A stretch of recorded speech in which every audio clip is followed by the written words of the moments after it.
Recently, I spoke with Paul Clifford, the CEO of the Penn State Alumni Association and a native of Cunningham, Pennsylvania, for our Good Sports podcast and web series. Now you're going to hear part of that discussion about the 2020 Penn State football season that started with 5 straight losses and ended with 4 straight wins. Clifford kicks things off by talking about Penn State football coach James Franklin. I have argued that the 2020 season may very well have been Coach Franklin's greatest coaching effort. To not let that team slide beyond 0-5 and to roll off 4 wins and, to adjust the plan from the beginning of the year that you're going to see, different student athletes on the field. Our team was a young team, but they got even younger as the season went on. And some of the contributors were freshmen, redshirt freshmen, sophomores, some of our younger players. I just thought it was for how we started, the way we ended was the best possible outcome that we could have all hoped for, and now gives us hope for next year, right? It's the we'll get them next year kind of attitude, right? If you're an Eagles fan or if you're a Penn State fan, next year's our year, and I think that the way we ended kind of gave us some renewal to that. I totally agree with you, and I actually said those same words, Paul. I said I have more respect for James Franklin coming out of this season than any other, because it would have been very easy to just say, hey, and a lot of teams it seemed that it happened to. I mean, Michigan had a rough year and wasn't really able to recover. I thought the fact that, and Penn State was in these games in the second half in some of them, but one of the things I really like about James Franklin, and you've got to interact with him, is he seems so honest and he's so passionate. And from the beginning of the season, when they lose a player like Journey Brown, who he was close to, and he seemed emotional over that, James Franklin admitted, to missing his family. And we kind of saw the sacrifices he was making and the team was making through COVID-19 through James Franklin's emotions. And I think that a lot of people didn't take that into consideration. And I didn't really think about it till the end of the season too, when they didn't want to go to a bowl game, and it was just like, we want to go spend times with our families. This team worked hard to get those wins at the end of the season, and they went through a lot this year, and I'm sure you're seeing that a lot with students, professors, athletes sacrificing to go to school to play these sports. It was an uphill climb before the season even started, right? Journey goes down with an illness that caused him to retire from football. Micah decides to opt out, right?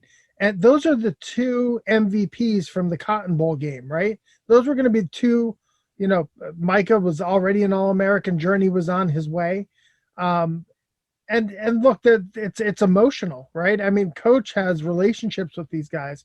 It's a shame that we're in 2020 and the level of vulnerability that Coach showed throughout the year is still seen as a weakness and not as a strength, right? And I think that's a real, real issue as a society, right? I mean, I think some of the strongest leaders that I have ever worked around have been the most vulnerable people that I know, have been people who have been honest about where their shortcomings are and that they're a work in progress. And I think James, more than any other year, showed that a little bit. And not everybody rewarded him for that. Not that he needed a reward, right? But that the number of people that actually used it against him was a little surprising. I think that's what's really going to stick with me, is that this team never quit, that they continued to have a business-like approach, right? Whatever setbacks that they've had early in the season, that they continued to show up. I love how the young players stepped up. Parker Washington, Joey Porter on the corner. I think our cornerbacks at the end of the year, we might have had the youngest cornerback core in the nation, and yet with Keaton Ellis and some of those other guys, I think our defensive backfield, we ended the season with among the strongest defensive backfields in the country, and they're all, most of them, with the exception of one that I can recall, are coming back now, right? Tariq Castro-Fields has said that he's going to come back, and that's a huge returning veteran, returning letterman for us. So, look, if I had to pick one moment, it's going into the big house where we have historically played poorly, and having that be the impetus for the turnaround of our season, right? That was win one. I want to ask, people have been doing a lot of things throughout the pandemic. You're in the house, arts and crafts, making videos. Your land grant trophy I saw that you made was beautiful. I want to show our viewers this. I mean, it's the best trophy in college football, a big win for Penn State to get that this year. Did you make that this year? Did you make it in years past? I mean, can you just talk a little bit about this work of art? I made it this year, and work of art is an absolutely generous compliment for it. It was I believe we had got a couple Amazon packages that day, and I thought, wow, we could make the land grant trophy. It is not the most unusual trophy that I have ever been around, though. It is definitely the ugliest, but the most unusual kind of rivalry trophy that I've ever been around was when I was at the University of Oregon. Our rival there was Oregon State, and what we would exchange back and forth after that game was called the Platypus Trophy, right? If you think about what a platypus looks like, on the front end it looks like a duck, on the back end it looks like a beaver, right? And so ducks against beavers.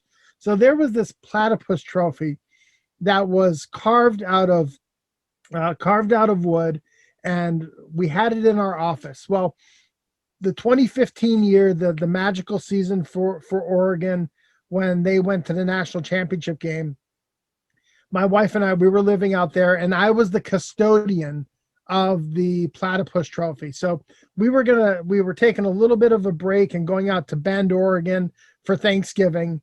So we had our Thanksgiving dinner, and on the table for Thanksgiving was the turkey here and the Platypus Trophy, which was right next to it. I had to bring it with me because I was going to at the time was called the Civil War game between Oregon and Oregon State. The next day, that Friday was that game. So I had to carry it with me. So we made it part of our Thanksgiving. Remember, you can find that full interview soon at ssptv.com and standardspeaker.com.